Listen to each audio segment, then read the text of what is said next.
ನನಗಂತೂ ನಿಜವಾಗ್ಲೂ ಶಾಕ್ ಆಯಿತು. ವಿಷಯ ಏನು ಅಂತಂದರೆ, ನಾನು ಇರುವುದು ಕೇರಳ ರಾಜ್ಯದಲ್ಲಿ, ಆದರೂ ಕೂಡ ನಾನಿರುವಂತಹ ಜಾಗ ಕೇರಳ ರಾಜ್ಯಕ್ಕೆ ಸಂಬಂಧಪಡಲ್ಲ.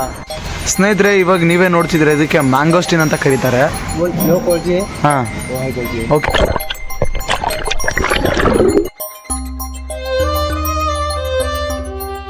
बहुत खुश है, अल्हम्दुलिल्लाह. किसी को हेल्प कर रहा है ना, अच्छा गुड, आपको भी हेल्प करेगा. ಇದು ಕಷ್ಟ ನಾನೇ ಅನುಭವಿಸ್ಬೇಕು. ಹೌದಪ್ಪ, ನೀ ಅನ್ಕೊಂಡಿದ್ಯಾ, ನೀನು ಮಾಡ್ಬೇಕು ಅನ್ಕೊಂಡಿದ್ಯಾ, ನಿನ್ನ ಕಷ್ಟ ಇರುತ್ತೆ, ಸತ್ಯ. ನಾನು ಸಿಟಿ ಒಳಗಡೆ ಬರಬಾರ್ದಿತ್ತು ಅನ್ನಿಸ್ತಾ ಇದೆ.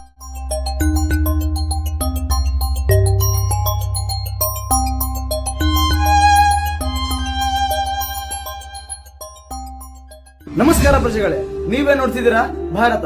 ಈ ಭಾರತದ ಪ್ರತಿಯೊಂದು ರಾಜ್ಯ, ಪ್ರತಿಯೊಂದು ಜಿಲ್ಲೆಗಳನ್ನ ನಾನ್ ಪ್ರಯಾಣ ಮಾಡ್ತೀನಿ, ಅದು ದುಡ್ಡಿಲ್ದೆ. ಸ್ನೇಹಿತರೆ, ನಾನು 2023ರಿಂದ ವಿಡಿಯೋಗಳನ್ನ ಮಾಡ್ತಾ ಇದ್ದೀನಿ. ಇದುವರೆಗೂ ನಾನು ಯೂಟ್ಯೂಬ್ಗೆ ನನ್ನ ಹಣ, ಶ್ರಮ, ಯೋಜನೆ ಎಲ್ಲವನ್ನೂ ಇನ್ವೆಸ್ಟ್ ಮಾಡಿದ್ದೀನಿ. ಹಾಗಾಗಿ ನಿಮ್ಮ ಒಂದು ಚಿಕ್ಕ ಸಪೋರ್ಟ್ ನನಗಿರಲಿ. ಭಾರತದ ಹಿಚ್ ಹೈಕಿಂಗ್ ಸೀರೀಸ್ ನ ಮತ್ತೊಂದು ಹೊಸ ಎಪಿಸೋಡ್ಗೆ ನಿಮಗೆ ಸ್ವಾಗತ, ಸುಸ್ವಾಗತ.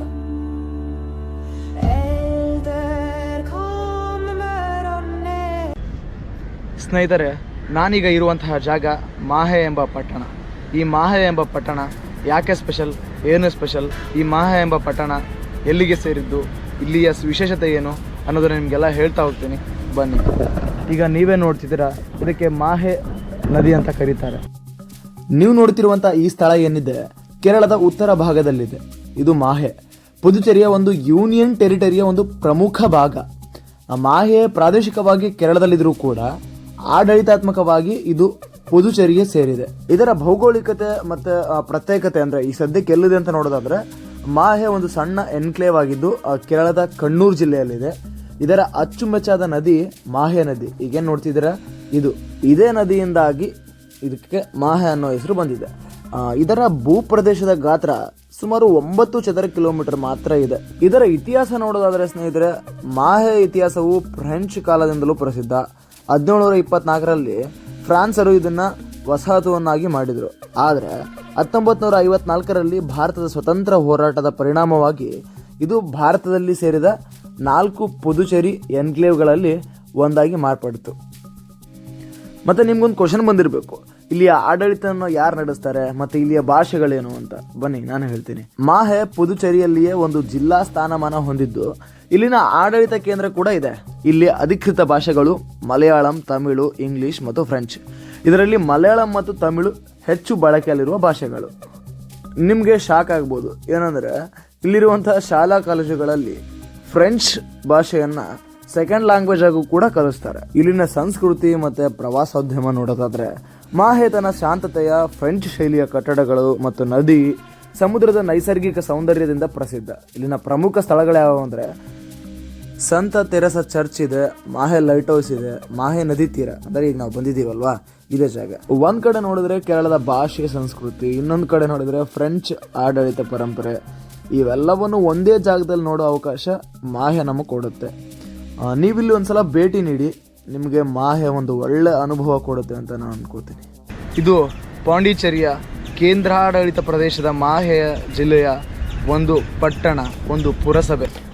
ಭಾರತಕ್ಕೆ ಯುರೋಪಿಯನ್ನರು ವ್ಯಾಪಾರಕ್ಕೆ ಅಂತ ಬರುವುದಕ್ಕಿಂತ ಮುಂಚೆ ಈ ನಾಡು ತುಳುನಾಡು, ಚಿರಕಲ್, ಕಡತನಾಡುಗಳನ್ನೊಳಗೊಂಡ ಕೋಲತ್ತು ನಾಡಿನ ಭಾಗವಾಗಿತ್ತು. ಇಲ್ಲಿ ಹಿಂದೂ, ಮುಸ್ಲಿಂ, ಕ್ರಿಶ್ಚಿಯನ್ ಎಲ್ಲರೂ ಕೂಡ ಇದ್ದಾರೆ. ಇಲ್ಲಿಯ ಹಬ್ಬಗಳು ಯಾವ್ಯಾವು ಅಂತ ನೋಡೋದಾದ್ರೆ, ಇಲ್ಲಿನ ಜನತೆ ಓಣಂ ಆಚರಿಸ್ತಾರೆ, ದೀಪಾವಳಿ, ಕ್ರಿಸ್ಮಸ್ ಮತ್ತು ಈದ್ ಎಲ್ಲವನ್ನೂ ಕೂಡ ತುಂಬ ಭಕ್ತಿಯಿಂದ ಆಚರಣೆ ಮಾಡ್ತಾರೆ. ನನಗಂತೂ ನಿಜವಾಗ್ಲೂ ಶಾಕ್ ಆಯಿತು. ವಿಷಯ ಏನು ಅಂತಂದರೆ, ನಾನು ಇರುವುದು ಕೇರಳ ರಾಜ್ಯದಲ್ಲಿ, ಆದರೂ ಕೂಡ ನಾನಿರುವಂತಹ ಜಾಗ ಕೇರಳ ರಾಜ್ಯಕ್ಕೆ ಸಂಬಂಧಪಡಲ್ಲ. ಅಂದರೆ ಇದು ಸಂಬಂಧಪಡೋದು ಪುದುಚೇರಿ ಅಂದರೆ ಪಾಂಡಿಚೇರಿಗೆ, ತಮಿಳುನಾಡಿಗೆ ಸಂಬಂಧಪಡುತ್ತೆ. ಸ್ನೇಹಿತರೆ, ನಿಮಗೆ ಇನ್ನೊಂದು ಡಿಫ್ರೆನ್ಸ್ ಏನಂದರೆ, ಕೇರಳಕ್ಕೂ ಇಲ್ಲಿಗೂ ಇರುವಂಥ ಪೆಟ್ರೋಲ್ ರೇಟ್, ಡೀಸೆಲ್ ರೇಟ್ ಎರಡೂ ಕೂಡ 10 ರೂಪಾಯಿ 11 ರೂಪಾಯಿ ಕಡಿಮೆ. ಮಾಹೆ ರಾಜ್ಯದ ಮದ್ಯದ ವ್ಯಾಪಾರದಲ್ಲಿ ಮುಂಚೂಣಿಯಲ್ಲಿದೆ. ಅಂದರೆ ಎಣ್ಣೆ ವ್ಯಾಪಾರದಲ್ಲಿ, ಸರಾಯಿ ವ್ಯಾಪಾರದಲ್ಲಿ ಇದು ಮುಂಚೂಣಿಯಲ್ಲಿದೆ. ಯಾಕಂದರೆ ಇಲ್ಲಿನ ಆಡಳಿತ ಪುದುಚೇರಿ ಯೂನಿಯನ್ ಟೆರಿಟರಿ ಇದು. ಅದಕ್ಕಾಗಿ ಕೇರಳಕ್ಕಿಂತ ಕಡಿಮೆ ತೆರಿಗೆ ಇದಕ್ಕೆ ಬೀಳುತ್ತೆ. ಇದರಿಂದಾಗಿ ಕೇರಳದ ಜನರು ಇಲ್ಲಿ ಮದ್ಯ ಖರೀದಿ ಮಾಡೋಕ್ಕೆ ಬರ್ತಾರೆ. ಅಲ್ಲೆಲ್ಲ ಈ ಥರದ ವೈನ್ ಸ್ಟೋರ್ಗಳು, ಬಾರ್ಸ್ಗಳು ಸಿಕ್ಕಾಪಟ್ಟೆ ಕಾಣ್ತಾನೆ ಇರ್ತವೆ. ಈಗ ನೀವೇ ನೋಡ್ತಿದ್ರೆ ಇದು ಸಂತ ಬೆಸಿಲಿಕಾ ಚರ್ಚ್. ನಾನು ನಿಮಗೆ ವಿಡಿಯೋ ಸ್ಟಾರ್ಟಿಂಗಲ್ಲಿ ಹೇಳಿದ್ನಲ್ವಾ, ಅದು ಇದು ಫ್ರೆಂಚರ ಕಾಲದಲ್ಲಿ ಸ್ಥಾಪನೆ ಆಗಿರುವಂತಹ ಒಂದು ಚರ್ಚು. ಇಲ್ಲಿಗೆ ಸಾವಿರಾರು ಭಕ್ತರು ಪ್ರತಿ ವರ್ಷ ಬರುವಂತಹ ಅಕ್ಟೋಬರ್ ತಿಂಗಳಲ್ಲಿ ತೀರ್ಥಯಾತ್ರೆಗೆ ಬರ್ತಾರೆ. ತುಂಬಾ ಅಂದ್ರೆ ತುಂಬಾ ಹೆಸರಾಗಿದೆ ಅದಕ್ಕೋಸ್ಕರ. ತಮಿಳುನಾಡು, ಕೇರಳ ಮತ್ತು ಪುದುಚೇರಿಯಿಂದ ಭಕ್ತರು ಈ ಉತ್ಸವಕ್ಕೆ ಇಲ್ಲಿಗೆ ಬರ್ತಾರೆ. ನೋಡಿ ಸ್ನೇಹಿತರೆ, ಮಾಹೆಯ ಇದೊಂದು ಸಂತ ತೆರೆಸ ಚರ್ಚ್ ಏನಿದೆ ಕೇವಲ ಧಾರ್ಮಿಕ ಸ್ಥಳವಲ್ಲ, ಅದೊಂದು ಇತಿಹಾಸ ಇದೆ, ಶ್ರದ್ಧೆ, ಶಾಂತಿ ಮತ್ತು ಫ್ರೆಂಚ್ ಸಂಸ್ಕೃತಿಯ ಪರಿಪೂರ್ಣ ಸಂಕೇತ. Municipal office Mahe, union territory of Pondicherry. ನಿಜವಾಗ್ಲೂ ಸ್ನೇಹಿತರೆ, ಕೇರಳದಲ್ಲಿ ಅತಿ ಹೆಚ್ಚು ಲಾಟ್ರಿ ಅಂಗಡಿಗಳನ್ನು ನೋಡಿದ್ದೆ. ಇಲ್ಲಿ ಅತಿ ಹೆಚ್ಚು ವೈನ್ ಸ್ಟೋರು, ಬಾರ್ ಸ್ಟೋರ್ಗಳೇ ಇದ್ದಾವೆ.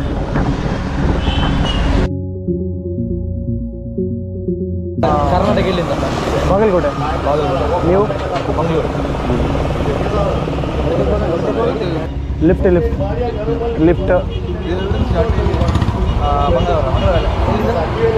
ಧಾರವಾಡ ಕರ್ನಾಟಕ. ನಾನು ಸಿಟಿ ಒಳಗಡೆ ಬರಬಾರ್ದಿತ್ತು ಅನ್ನಿಸ್ತಾ ಇದೆ. ಯಾಕಂದರೆ ಸಿಟಿ ಒಳಗಡೆ ಬಂದರೆ ಸಮಸ್ಯೆ ಇದೆ, ಲಿಫ್ಟ್ ಸಿಗಲ್ಲ. ಲಿಫ್ಟ್ ಸಿಗಲಿಲ್ಲ ಅಂದರೆ ಬ್ಯಾಗ್ ಹೊತ್ಕೊಂಡು ನಡೆದು ಸಿಕ್ಕಾಪಟ್ಟೆ ಪೇನ್ ಆಗುತ್ತೆ. ಸೊ ಈಗ ಲಿಫ್ಟ್ ಟ್ರೈ ಮಾಡಿ ಯಾವಾಗ ಸಿಟಿಯಿಂದ ಹೊರಗಡೆ ಹೋಗ್ತೀನೋ ಅಂತ ಅನ್ನಿಸ್ತಾ ಇದೆ. ಟೆಂಪಲ್ ಇದೊಂದು ಟೆಂಪಲ್ ನೇಮೇನು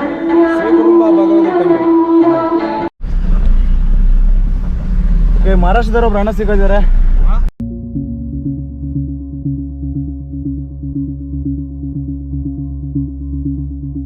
ಅವರು ವಿಡಿಯೋ ಮಾಡಬೇಡ ಅಂತ ಹೇಳಿದ್ರು, ಹಾಗಾಗಿ ಅವರ ವಿಡಿಯೋನ ಮಾಡ್ಕೊಳ್ಳಿಲ್ಲ. ಸ್ನೇಹಿತರೆ, ಆ ಬೊಲೊರೋ ಗಾಡಿಯನ್ನು ಹಿಡಿದಾಗುತ್ತೆ ಮತ್ತು ನಾನೀಗ ಒಂದು ಲಾರಿನ ಇದರಲ್ಲಿ ಪೂರ್ತಿ ಈ ಕಡೆ ಒಂದು ಕೆಂಪು ಇಟ್ಟಂಗಳ್ಳಿ ಒಂದು ಲೋಡ್ ಹೋಗ್ತಾ ಇದೆ. ಅವ್ರ ಜೊತೆ ಹೋಗ್ತಾ ಇದ್ದೀನಿ. ಈಗ ಗೊತ್ತಿಲ್ಲ, ಚಾರ್ಜ್ ಇಲ್ಲ, ಹಾಗಾಗಿ ವಿಡಿಯೋ ಮಾಡೋಕ್ಕಾಗಲ್ಲ. ಸಾಧ್ಯವಾದರೆ ಡೈರೆಕ್ಟ್ ಹೋದ್ಮೇಲೆ ವಿಡಿಯೋ ಮಾಡ್ತೀನಿ. ಸ್ನೇಹಿತರೆ, ನಿಜವಾಗ್ಲೂ ಇವತ್ತಿನ ದಿನ ಎಷ್ಟು ಕಷ್ಟ ಇತ್ತು ಅಂದರೆ ನನಗೆ ನಿಜವಾಗ್ಲೂ ಹೇಳೋಕ್ಕಾಗಲ್ಲ. ಸಿಕ್ಕಾಪಟ್ಟೆ ಕಷ್ಟ ಇತ್ತು. ಇದು ಕಷ್ಟ ನಾನೇ ಅನುಭವಿಸ್ಬೇಕು. ಹೌದಪ್ಪ, ನೀನು ಅಂದ್ಕೊಂಡಿದ್ದೆ, ನೀನು ಮಾಡ್ಬೇಕು ಅಂದ್ಕೊಂಡಿದ್ದೆ, ನಿನ್ನ ಕಷ್ಟ ಇರುತ್ತೆ, ಸತ್ಯ. ನಾನು ನಿಮ್ಮ ಮುಂದೆ ಯಾಕೆ ಹೇಳ್ತಾ ಇದ್ದೀನಿ ಅಂದರೆ, ಒಂದು ಕೆಲಸದಿಂದ ಬರೀ ಫಸ್ಟ್ನೇ ದಿನ ನಮ್ಗೆ ಎಷ್ಟು ನೆಮ್ಮದಿಯಾಗಿ ಫಸ್ಟ್ನೇ ದಿನ ನಮಗೆ ಆರಾಮಾಗಿ ಜಾಗ ಸಿಕ್ತು, ಅದಾದಮೇಲೆ ಒಳ್ಳೆ ಊಟ ಸಿಕ್ತು. ಆದರೆ ಇವತ್ತು ಬೆಳಿಗ್ಗೆಯಿಂದ ಇದುವರೆಗೂ ನಾನು ಏನೂ ತಿಂದಿಲ್ಲ. ಬೆಳಿಗ್ಗೆ ಒಂದು ಸ್ನ್ಯಾಕ್ಸ್ ತಿಂದಿದ್ದೆ, ಅದು ಬಿಟ್ಟರೆ ಇಲ್ಲಿವರೆಗೂ ಏನೇನೂ ತಿಂದಿಲ್ಲ. ಇಲ್ಲೇ ನೋಡ್ತೀರಾ, ಈ ಬ್ಯಾಗನ್ನು ಹಾಕ್ಕೊಂಡು ಇವತ್ತು 10 ಕಿಲೋಮೀಟರ್ ಮೇಲೆ ನಡೆದಿದ್ದೀನಿ. ನಾನು ಏನು ಮಾಡಿದೆ, ನಾನು ಕಣ್ಣೂರಲ್ಲಿ ಅಲ್ಲೇನು ಡ್ರೈವಿನ್ ಬೀಚ್ ಇದೆಯಲ್ಲ, ಆ ಬೀಚ್ ನೋಡಿಕೊಂಡು ಅದಾದಮೇಲೆ ಒಬ್ಬರು ಮಾಯೆ ಸಿಟಿ ಬಗ್ಗೆ ಹೇಳಿದ್ರು. ಹಂಗಾಗಿ ಮಾಯೆ ಸಿಟಿಗೆ ಹೋದೆ. ಅಲ್ಲಿ ಏನು ನೋಡಬೇಕು ಅಲ್ಲೆಲ್ಲ ನೋಡಿದೆ, ಅದ್ರ ಬಗ್ಗೆ ವೀಡಿಯೋ ಮಾಡಿದೆ. ಅದಾದಮೇಲೆ ಡೈರೆಕ್ಟ್ ನನಗೆ ಅಲ್ಲಿ ಉಳ್ಕೊಳ್ಳೋಕೆ ಅವಕಾಶನೇ ಇರಲಿಲ್ಲ. ಯಾಕಂದರೆ ಸಿಟಿ ಒಳಗಡೆ ಪೆಟ್ರೋಲ್ ಬಂಕಲ್ಲಿ ಉಳ್ಕೊಳ್ಳೋಕ್ಕಾಗಲ್ಲ. ಯಾಕಂದರೆ ಕಂಟಿನ್ಯೂ ಗಾಡಿಗಳು ಬರ್ತಾ ಇರ್ತವೆ, ಹೋಗ್ತಾ ಇರ್ತವೆ, ಸೌಂಡು ಮತ್ತು ಎಡಿಟಿಂಗ್ ಮಾಡೋಕ್ಕಾಗಿ ಏನಾಗಿರಲಿ ತೊಂದರೆ. ಮತ್ತು ಸಿಟೀಲಿ ತುಂಬ ಜನ ವಾಶ್ರೂಮ್ಗಳನ್ನ ಯೂಸ್ ಮಾಡೋಕ್ಕೆ ಇವರೆಲ್ಲ ಬರ್ತಾ ಇರ್ತಾರೆ. ಹಂಗಾಗಿ ತುಂಬ ಪ್ರಾಬ್ಲಮ್ ಆಗುತ್ತೆ ಸಿಟೀಲಿ. ಹಾಗಾಗಿ ಉಳ್ಕೊಳ್ಳಿಲ್ಲ. ಇವತ್ತು ನನಗೆ ನಿಜವಾಗ್ಲೂ ಹೇಳ್ತೀನಿ, ಬ್ಯಾಗ್ ಹಾಕ್ಕೊಂಡು ಇಲ್ಲಿ ಸಿಕ್ಕಾಪಟ್ಟೆ ಪೇನ್ ಆಗ್ತಾಯಿದೆ. ಆದರೆ ಖುಷಿಯ ವಿಚಾರ ಏನಂದರೆ, at the end of the day ಇವತ್ತೊಂದು ಪೆಟ್ರೋಲ್ ಬಂಕಲ್ಲಿ, ಅಲ್ಲಿ ಹಿಂದೆ ಒಂದು ಪೆಟ್ರೋಲ್ ಬಂಕ್ ಇತ್ತು. ಆ ಹಿಂದೆ ಪೆಟ್ರೋಲ್ ಬಂಕಲ್ಲಿ ನನಗೆ ಉಳ್ಕೊಳ್ಳೋಕೆ ಜಾಗ ಕೇಳಿದೆ. ಅವಾಗ ಆ ಗೋಪುರದಲ್ಲಿ ಚಾರ್ಜ್ ಇರಲಿಲ್ಲ, ಬ್ಯಾಟ್ರಿ ಚೇಂಜ್ ಮಾಡಿರಲಿಲ್ಲ.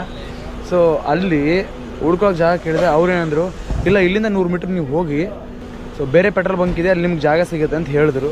ಇಲ್ಲಿ ತನಕ ಬಂದೆ. ಆದರೆ ಆ ಪೆಟ್ರೋಲ್ ಬಂಕಿಂದ ಇಲ್ಲಿವರೆಗೂ 1.5 ಕಿಲೋಮೀಟರ್ ದೂರ ಇತ್ತು. ಆ ಮನುಷ್ಯ ನನ್ನನ್ನು ಅಲ್ಲಿಂದ ಸಾಗು ಹಾಕೋಕ್ಕೇನೋ ಗೊತ್ತಿಲ್ಲ, ಇಲ್ಲಿಂದ 100 ಮೀಟ್ರ್ ದೂರ ಇದೆ ಅಂತ ಹೇಳ್ದೆ. ಸೊ ನಾನು ಮ್ಯಾಪ್ ಚೆಕ್ ಮಾಡಲಿಲ್ಲ. ಅದಾದಮೇಲೆ ಒಂದು 300 ಮೀಟ್ರ್ ಬಂದಮೇಲೆ ಮ್ಯಾಪ್ ಚೆಕ್ ಮಾಡಿದೆ. ನಿಯರ್ ಬೈ ಪೆಟ್ರೋಲ್ ಬಂಕ್ ನಂಗೆ ಸಿಕ್ತು. ಇಲ್ಲಿ ತನಕ ಬಂದೆ. ಆದರೆ ಇಲ್ಲಿ ಒಬ್ಬರು ಮೇಡಮ್ ಇದ್ದಾರೆ, ಎಷ್ಟು ಪ್ರೀತಿಯಿಂದ ವೆಲ್ಕಮ್ ಮಾಡಿದ್ರು ಅಂದರೆ ನಿಜವಾಗ್ಲೂ ತುಂಬ ಖುಷಿಯಾಗುತ್ತೆ. ಅವ್ರನ್ನ ತೋರಿಸಿ ಇವತ್ತಿನ ವಿಡಿಯೋ ಮಾಡ್ತೀನಿ.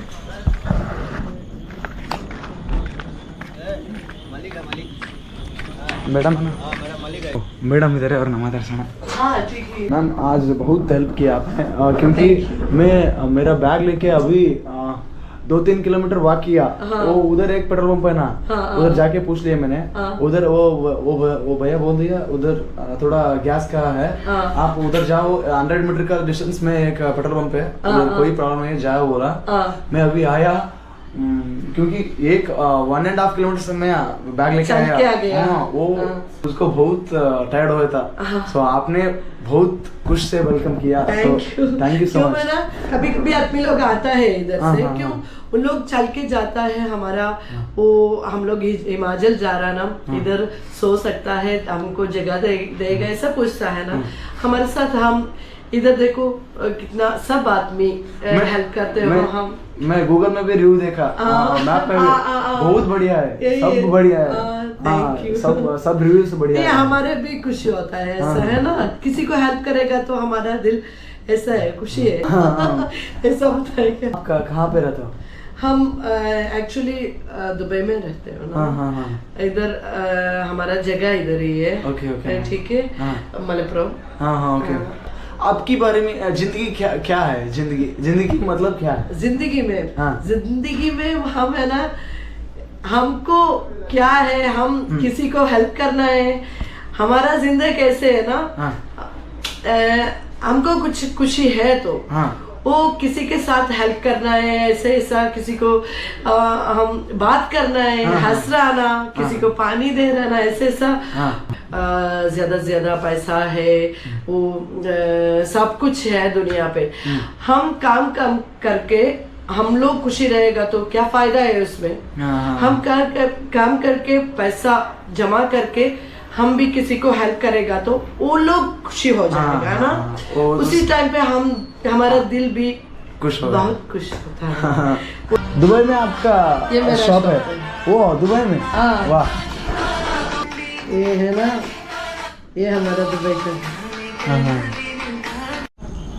ಸ್ನೇಹಿತರೆ ಆ ಮೇಡಮ್ ಜೊತೆ ಮಾತಾಡಿದ್ದು ನೋಡಿದ್ರಲ್ಲ ನಿಜವಾಗ್ಲೂ ಹೇಳ್ತೀನಿ ಅವರು ಬರೀ ವಿಡಿಯೋದಷ್ಟೇ ಅಂತಲ್ಲ ಅದಕ್ಕಿಂತ ಮುಂಚೆ ನಾನು ವಿಡಿಯೋ ಮಾಡಿಲ್ಲ ಅದಕ್ಕಿಂತ ನಾನು ಮುಂಚೆ ವಿಡಿಯೋ ಮಾಡಿದರೆ ಅದರಲ್ಲಿ ಆ್ಯಕ್ಚುಲಿಯಾಗಿ ಅವರು ಎಷ್ಟು ಪ್ರೀತಿಯಿಂದ ಕರೆದಿದ್ರು ಅಂದರೆ ನಾನು ಇನ್ನೂ ಏನೂ ವಿಡಿಯೋ ಮಾಡಿರಲಿಲ್ಲ ಅವಾಗ ಈಗ ಹೋಗಿ ಅವರು ಆಫೀಸಲ್ಲಿ ಕುಂತಿದ್ರು ಅಂತ ಹೋಗಿ ಮಾತಾಡ್ಸ್ಕೊಂಬಂದೆ ಯಾಕಂದರೆ ಅವರ ಪ್ರೀತಿಯನ್ನು ನೋಡಿ ನಿಜವಾಗ್ಲೂ ಹೇಳ್ತೀನಿ ತುಂಬ ಅಂದರೆ ತುಂಬ ಖುಷಿ ಇವತ್ತು ನಾನು ಬ್ಯಾಗ್ ಹಾಕ್ಕೊಂಡು ನಡೆದಿದ್ದು ತುಂಬ ಅಂದರೆ ತುಂಬ ಬೇಜಾರಿತ್ತು ಆದರೆ ಇವಾಗ ಸದ್ಯಕ್ಕೆ ಅದೆಲ್ಲವನ್ನು ತೆಗೆದಾಕ್ಬಿಡ್ತೀನಿ ಇವತ್ತೇನು ಅಂದರೆ ಏನು ಬೇಜಾರು ಅನ್ನಿಸ್ತಿಲ್ಲ ಕಾರಣ ಇಷ್ಟೇ ನಮಗೆ ದೈಹಿಕವಾಗಿ ನಮ್ಮ ದೇಹ ಸಪೋರ್ಟ್ ಮಾಡಿಲ್ಲ ಅಂದರೂ ಕೂಡ ಮಾನಸಿಕವಾಗಿ ಯಾರಾದರೂ ಸಪೋರ್ಟ್ ಮಾಡಿದ್ರು ಅಂತಾದರೆ ನಿಜವಾಗ್ಲೂ ಅದಕ್ಕಿಂತ ಸ್ಟ್ರೆಂತ್ ಮತ್ತೊಂದಿಲ್ಲ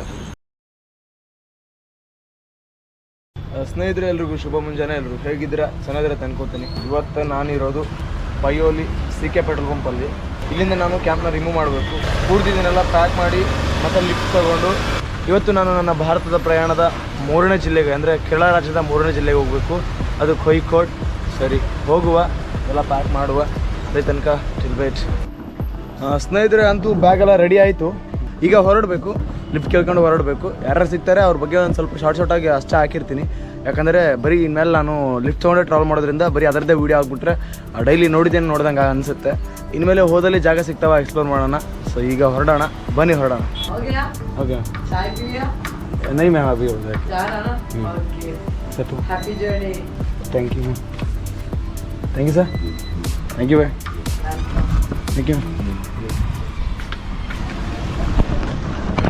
ಸೊ ಎಲ್ರಿಗೂ ಥ್ಯಾಂಕ್ ಯು ಹೇಳಿ ಈಗ ಮತ್ತೆ ಪ್ರಯಾಣ ಶುರು ಮಾಡ್ತಾ ಇದ್ದೀನಿ ಬನ್ನಿ ಸ್ನೇಹಿತರೆ ಹೊರಡೋಣ ಕೋಯಿಕೋಡ್ अभी किधर जा रहे हैं अभी कोईकोड हाँ कोईकोड क्या है ट्रैवलिंग के लिए हाँ ನನ್ನ ಜೊತೆ ಇದ್ದಾರೆ ಜೋಮ್ ಅವರಣ್ಣ ಮತ್ತು ಅಷ್ಟಿ ಅವರು ಥ್ಯಾಂಕ್ ಯು ಭಯ್ಯ thank you so much so ಅವ್ರ ಜೊತೆ ಹೋಗ್ತಾ ಇದ್ದೀನಿ ಸ್ನೇಹಿತರೆ ವಿಷಯ ಏನು ಅಂತಂದರೆ ಈಗ ನಾನು ಬೆಳಿಗ್ಗೆ ಸ್ನಾನ ಮಾಡಿರಲಿಲ್ಲ ಮುಂದೆ ಎಲ್ಲಾದರೂ ಹೋದ್ಮೇಲೆ ಸ್ನಾನ ಮಾಡ್ಬೇಕಂತ ಸುಮ್ಮನಿದ್ದೆ ಇವರು ಈಗ ಸ್ನಾನ ಮಾಡಬೇಕು ಅಂತ ಹೊರಟಿದ್ದಾರೆ ಅವ್ರ ಜೊತೆ ನಮ್ಮ ಗೋಪುರನ ನೀರಲ್ಲಿ ಅದ್ದೋಣ ಸೊ ನೋಡೋಣ ಹೆಂಗೆ ಬರುತ್ತೆ ಶಾರ್ಟ್ಸು ಸಖತ್ತಾಗಿರುತ್ತೆ ಮಸ್ತಾಗಿರುತ್ತೆ ಬನ್ನಿ ಹೋಗೋಣ ಈಗ ಅಲ್ಲೇನು ನೋಡ್ತಿದ್ದೀರಾ ಇಲ್ಲಿ ಯಾರ್ದು ಏನೂ ರೆಸ್ಟ್ರಿಕ್ಷನ್ಸ್ ಏನಿಲ್ಲ ಸೊ ಹಾಗಾಗಿ ಸ್ನಾನ ಮಾಡ್ಕೊಳ್ಳುವ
ಸೊ ನನ್ನನ್ನು ಇಲ್ಲಿ ಇಳಿಸಿ ಹೊರಟ್ರವರು.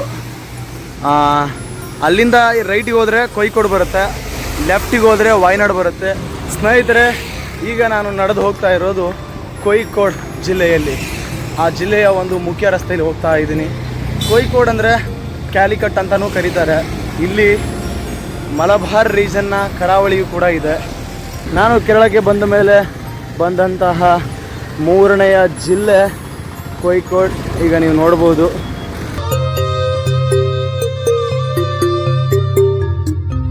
ಇದಕ್ಕೆ ಕ್ಯಾಲಿಕಟ್ ಅಂತಲೂ ಕರೀತಾರೆ. ಬ್ರಿಟಿಷ್ ಯುಗದ ಮಲಬಾರ್ ಜಿಲ್ಲೆಯ ರಾಜಧಾನಿಯಾಗಿತ್ತಂತೆ.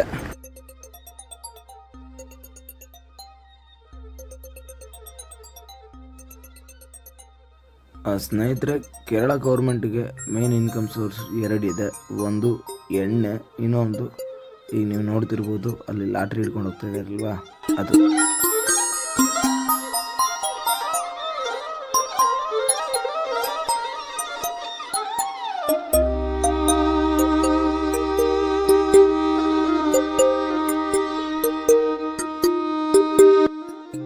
ಸ್ನೇಹಿತರೆ, ನಿಮಗೆಲ್ಲ ಹೇಳಿದಾಗೆ ದುಡ್ಡನ್ನು ಬಳಸ್ತೀನಿ, ನಿಮ್ಗೆ ಹೇಳಿ ಬಳಸ್ತೀನಿ ಅಂತ ಹೇಳಿದ್ದೆ. ಈಗ ತುಂಬ ಜನರ ಕಮೆಂಟು ನಿಮ್ಮ ಊಟದ ಖರ್ಚಿಗೆ ಮತ್ತು ಎಂಟ್ರಿ ಫೀಸ್ಗೋಸ್ಕರ ಬಳಸ್ಕೊಳ್ಳಿ ಅಂತಿದೆ.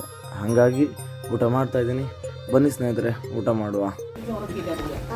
ಊಟ ಏನೋ ಮಾಡಿಕೊಂಡೆ. ಊಟ ಮಾಡ್ಕೊಂಡು ಹೊರಗಡೆ ಹೋದ್ಮೇಲೆ ಚಿಲ್ಲರೆಗೆ ಇವರಿಂದ ಹೋಗಬೇಕಾಯ್ತು. ಸ್ನೇಹಿತರೆ, ನಾನೀಗ ಕೋಯಿಕೋಡಿಂದ ಹೊರಟೆ ಅಂದರೆ ಇಲ್ಲಿಂದ ನಮಗೆ 15 ಕಿಲೋಮೀಟರ್ 16 ಕಿಲೋಮೀಟರ್ ದೂರದಲ್ಲಿ ನಮಗೆ ನೋಡ್ಲಿಕ್ಕೆ ಸಿಗುವಂಥ ಸ್ಥಳಗಳಿದ್ದಾವೆ. ಅವು ಕೂಡ ನಮ್ಮ ಯೋಚನೆ ಅಂತ ಇಲ್ಲ. ನಮ್ಮ ಯೋಚನೆ ಇರೋದು ಹಳ್ಳಿಗಳ ಜೀವನ, ಈ ಥರದ್ದನ್ನು ನೋಡಬೇಕು ಅಂತ. ಆದರೆ ಸಿಟಿಯಿಂದ ಬಂದ ಮೇಲೆ 14-15 ಕಿಲೋಮೀಟರ್ ದೂರದಲ್ಲಿದ್ದಾವೆ. ಹಾಗಾಗಿ ಈಗ ನಾನು ಇದೇ ಒಂದು ಕೋಯಿಕೋಡ್ ಜಿಲ್ಲೆಗೆ ಸಂಬಂಧಪಡುವಂತಹ ಒಂದು ಹಳ್ಳಿಗೆ ಒಂದು ರೀತಿಯಲ್ಲಿ ಹಳ್ಳಿನೂ ಹೌದು ಅಂತೆ, ಒಂದು ರೀತಿಯಲ್ಲಿ ಪಟ್ಟಣ ಹೌದಂತೆ. ಸೊ ಆ ರೀತಿಯಾದ ಒಂದು ಹಳ್ಳಿಗೆ ಹೋಗ್ಬೇಕು ಅಂದ್ಕೊಂಡಿದ್ದೀನಿ. ಸ್ನೇಹಿತರೆ, ಹಂಗೆ ನಡ್ಕೊಂಡು ಮುಂದೆ ಬಂದು ರೋಡ್ ಹತ್ರ ನಿಂತಾಗ ಒಬ್ಬರು ನನಗೆ ಲಿಫ್ಟ್ ಕೊಟ್ಟಿದ್ದಾರೆ. ಅವ್ರ ಹೆಸರು ಏನು ಅಂತ ಗೊತ್ತಿಲ್ಲ. ಈಗ ಮುಂದೆ ಹೋಗ್ತಾ ಅವರ ಪರಿಚಯ ಮಾಡ್ಕೊಳ್ತೀನಿ. ಅದಾದಮೇಲೆ ಅವ್ರನ್ನ ವೀಡಿಯೋದಲ್ಲಿ ತೋರಿಸ್ತೀನಿ. ಸ್ನೇಹಿತರೆ, ನಾನು ಕೋಯಿಕೋಡಿಂದ ಲೀನೀಶ್ ಅವ್ರ ಜೊತೆ ಬಂದೆ. ಸೊ ಈಗ ಹಂಗೆ ಹೋಗ್ತಾ ಇದ್ದೀನಿ ಅವ್ರ ಜೊತೆ. ಅದಕ್ಕಿಂತ ಮುಂಚೆ ಇಲ್ಲೊಂದು ಬ್ರಿಡ್ಜ್ ಕಾಣ್ತಾ ಇದೆ, ಹ್ಯಾಂಗಿಂಗ್ ಬ್ರಿಡ್ಜ್.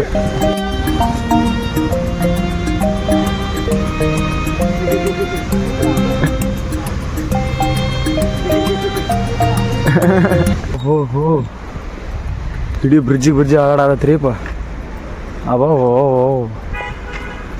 ಈಗ ನಾವು ಹಳ್ಳಿಯ ವಾತಾವರಣ ಕಡೆ ಹೋಗ್ತಾ ಇದ್ದೀವಿ. ಇಲ್ಲೇನು ಕಾಣಿಸುತ್ತೆ, ಅಡಿಕೆ ಮರ ಮತ್ತು ಬಾಳೆ ಮತ್ತು ತೆಂಗಿನ ಗಿಡ, ಇದಷ್ಟೇ ನಾವು ನೋಡ್ಬೋದು. ಇದನ್ನು ಬಿಟ್ಟರೆ ಬೇರೆ ಥರನಾದಂತಹ ಬೆಳೆಗಳಿಲ್ಲಿ ಯಾವ ಕಾಣ್ತಿಲ್ಲ. ಮುಂದೆ ಹೋಗ್ತಾ ಕಾಣ್ಬೋದು. ಅದು ಬಿಟ್ಟರೆ ರಬ್ಬರ್ ಒಂದಿದೆ. ಸೊ ರಬ್ಬರ್ನ ನಿಮಗೆ ನಾನು ಮುಂದೆ ತೋರಿಸ್ತಾ ಹೋಗ್ತೀನಿ. ಸ್ನೇಹಿತರೆ, ಇವಾಗ ನೀವೇ ನೋಡ್ತಿದ್ರೆ ಇದಕ್ಕೆ ಮ್ಯಾಂಗೋಸ್ಟಿನ್ ಅಂತ ಕರೀತಾರೆ.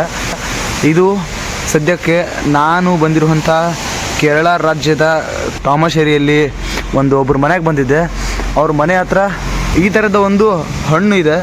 ಇದುವರೆಗೂ ನಾನು ನೋಡಿರಲಿಲ್ಲ. ಇದೊಂಥರ ಇಲ್ಲಿ ನೋಡಿ, ಒಳಗಡೆ ಓಪನ್ ಮಾಡಿದ್ರೆ ಈ ಥರ ಇದೆ. ಸೊ ಇದೆಲ್ಲ ಸಾಧ್ಯವಾದದ್ದು ನಮ್ಮ ಬೈಯವರಿಂದ, ಸೊ ಇವ್ರ ಕಡೆಯಿಂದ ಆಗಿದ್ದು. ಸೊ ಇದೇನು ನೋಡ್ತೀರಾ, ಇದು ಮ್ಯಾಂಗೋಸ್ಟಿನ್ ಅಂತ. ಇದ್ರ ಬಗ್ಗೆ ಹೆಚ್ಚಿನ ವಿವರ ಬೇಕಂದರೆ ನೀವು ಗೂಗಲ್ ಮಾಡಿ ನೋಡಿ. ಇದನ್ನು ಇದುವರೆಗೂ ನಾನು ತಿಂದಿಲ್ಲ, ಒಂದು ಸಲ ಟ್ರೈ ಮಾಡೋಣ ಅಂತ ಈಗ ಅವರು ಓಪನ್ ಮಾಡಿದ್ದಾರೆ, ಕೇಳ್ತೀನಿ. ಸೊ ಹೇಗಿರ್ಬೋದು ಅಂತ ನೋಡೋಣ. ತಿಂದರೆ ಸಖತ್ತಾಗಿದೆ ಗುರು, ಒಳ್ಳೆ. ನಮ್ಮ ಕಡೆ ಸೀತಾಫಲ ಸಿಗುತ್ತಲ್ಲ, ಸೊ ಆ ಥರ ಇದೆ. ಇದು ಮ್ಯಾಂಗೋಸ್ಟಿನ್ ಅಂತ ಹೇಳಿ ನಿಜವಾಗ್ಲೂ ತುಂಬ ಚೆನ್ನಾಗಿದೆ ತಿನ್ನೋಕ್ಕೆ. ಒಂದು ಸಲ ಗೂಗಲಲ್ಲಿ ಇದ್ರ ಬಗ್ಗೆ ಸರ್ಚ್ ಮಾಡಿ ನೋಡಿ, ನಿಮಗೆ ತುಂಬ ಐಡಿಯಾ ಸಿಗ್ಬೋದು. ಸ್ನೇಹಿತರೆ, ಇಲ್ಲೇ ನೋಡ್ತಿದ್ದೀರಾ, ಇದು ಮ್ಯಾಂಗೋಸ್ಟಿನ್ನ ಮರ. ಇಲ್ಲೇನಿದೆಯಲ್ಲ, ಇದರಲ್ಲಿ ಸ್ಟಾರ್ಟಿಂಗಲ್ಲಿ ನಿಮಗೆ ಪೇರು ಥರ ಕಾಯಿಗಳು ಕಾಣಿಸ್ತವೆ ನೋಡಿ ಅಲ್ಲಿ. ಅಲ್ಲಿ ಕಾಣಿಸ್ತಲ್ಲ, ಅವು ಕಾಯಿಗಳಿದ್ದಾಗ ಆ ಥರ ಪೇರು ಥರ ಕಾಯಿ ಥರ ಕಾಣ್ತವೆ. ಹಣ್ಣಾದಮೇಲೆ ಈ ಥರ ಆಗ್ತವೆ. ಇಲ್ಲೇನು ಬಿದ್ದಿದೆ, ಇದು ಕಾಯಿ ಡೋರೆ. ಸೊ ಇಲ್ಲೇ ನೋಡ್ತೀರಾ, ಇದು ಕೂಡ ಕಾಯಿ. ಇಲ್ಲೇ ನೋಡ್ತೀರಾ, ಇದು ಕಾಯಿ. ನಿಮಗೆ ಇನ್ನೂ ಹೆಚ್ಚಿನ ವಿವರ ಬೇಕು ಅಂದರೆ ಇದನ್ನು ಒಂದು ಸಲ ಗೂಗಲಲ್ಲಿ ಸರ್ಚ್ ಮಾಡಿ ನೋಡಿ, ನಿಮ್ಗೆ ಇದ್ರ ಬಗ್ಗೆ ಹೆಚ್ಚಿನ ಮಾಹಿತಿ ಸಿಗುತ್ತೆ. Thank you sir. ಸ್ನೇಹಿತರೆ, ಪೆಟ್ರೋಲ್ ಹಾಕ್ಸಕ್ಕೆ ಬಂದಿದ್ವಿ ಇವ್ರ ಗಾಡಿಗೆ. ಸೊ ಇಲ್ಲಿ ಪೆಟ್ರೋಲ್ ಅಂತ 2 ಇದೆ. ಪವರ್ ಅಂದರೆ ಮೇ ಬಿ ರೇಟು ಜಾಸ್ತಿ, ಜೊತೆಗೆ ಅದರ ಮೈಲೇಜು ಜಾಸ್ತಿ ಅನಿಸುತ್ತೆ. ಸೊ ಹಂಗಾಗಿ ಇಲ್ಲಿ ಪವರ್ ಪೆಟ್ರೋಲ್ ಅಂತಿದೆ. What is the difference between petrol and power bro? Same difference हो गया. Yeah what is the difference? बड़ी डिफरेंस. ಹಾಂ वो लो क्वालिटी है, ಹಾಂ वो हाई क्वालिटी है. ಓಕೆ ಓಕೆ प्राइस रेंज ಹಾಂ ಪ್ರೈಸ್ ರೇಂಜ್ ಚೇಂಜ್ ಇದೆ. ಸೊ ಅವ್ರು ಹೇಳ್ತಿದ್ದಾರೆ ಏನಂದರೆ ಪೆಟ್ರೋಲ್ಗೆ 105 ರೂಪಾಯಿ ಇದೆ, ಅಲ್ಲಿ ಪವರ್ಗೆ 113 ರೂಪಾಯಿ ಇದೆ. ಅದೇ ಪೆಟ್ರೋಲು, ಬಟ್ ಜಾಸ್ತಿ ಚೆನ್ನಾಗಿರೋ ಕ್ವಾಲಿಟಿದು ಇರುತ್ತಂತೆ. ಸೊ ಪೆಟ್ರೋಲ್ ಅನ್ನೋದು ನಾರ್ಮಲ್ ಕ್ವಾಲಿಟಿ ಇರುತ್ತಂತೆ. ಸೊ ಗ್ರಾಮೀಣ ಪ್ರದೇಶದಲ್ಲಿ ನಮಗೆ ರೋಡ್ ಸೈಡ್ ಏನೇನು ಸಿಗುತ್ತೆ ಇಂಪಾರ್ಟೆಂಟ್ ಅನಿಸೋದು ಅದನ್ನೆಲ್ಲ ರೆಕಾರ್ಡ್ ಮಾಡ್ಕೊಂಡು ಹೋಗ್ಬೇಕಂತ ಪ್ಲ್ಯಾನ್ ಮಾಡಿದೆ. ಇಲ್ಲಿ ನೋಡಿ ಸೈಂಟ್ ಥಾಮಸ್ ಚರ್ಚ್ ಇದೆ. ಸೊ ಈ ಥರದ ಒಂದಿಷ್ಟು ಕ್ರಿಶ್ಚಿಯನ್ಸ್ ನೇಮ್ಗಳ ಶಾಲೆಗಳು ನಿಮ್ಗೆ ಸಿಗ್ತಾನೆ ಇರ್ತವೆ. ನೋಡಿ ಕೊಯ್ಕೋ ಡಿಸ್ಟಿಕಲ್ಲಿದೆ. ಸೊ ತಾಮಸೇರಿ, ಓಹೋ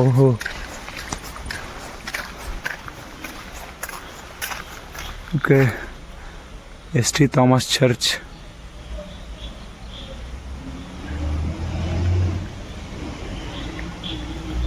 ವಾ, ಫಿಲ್ಮಲ್ಲಿ ಕೇರಳವನ್ನು ತೋರಿಸ್ತಾರಲ್ಲ ಹಂಗಿದೆ. ಅಲ್ಲೋಡಿ ಗಂಟೆ ಪ್ರೇಯರ್ ಆಗುವಾಗ ಬಾರಿಸ್ತಾರೆ ಅನಿಸುತ್ತೆ. ಇದೆಲ್ಲ ನೀವೇನು ನೋಡ್ತಿದ್ದೀರಾ, ಇದು ಮರಗೆಣಸು ಕಾಣ್ತಾ ಇದೆಯಲ್ಲ, ಇದು ಮರಗೆಣಸು. ಅಲ್ಲೇನು ನೀವು ಮರಗೆಣಸು ನೋಡಿದ್ರಿ, ಆ ಮರಗೆಣಸಿಂದ ಬೇರೆ ಬೇರೆ ಅಡುಗೆ ಪದಾರ್ಥಗಳಾಗಿರ್ತವೆ. ಅವು ನಿಮಗೆ ಕೇರಳದ ಆಸ್ಪಾಸು ಲೋಕಲ್ಗಳಲ್ಲಿ ಸಿಗ್ತಾನೆ ಇರ್ತವೆ.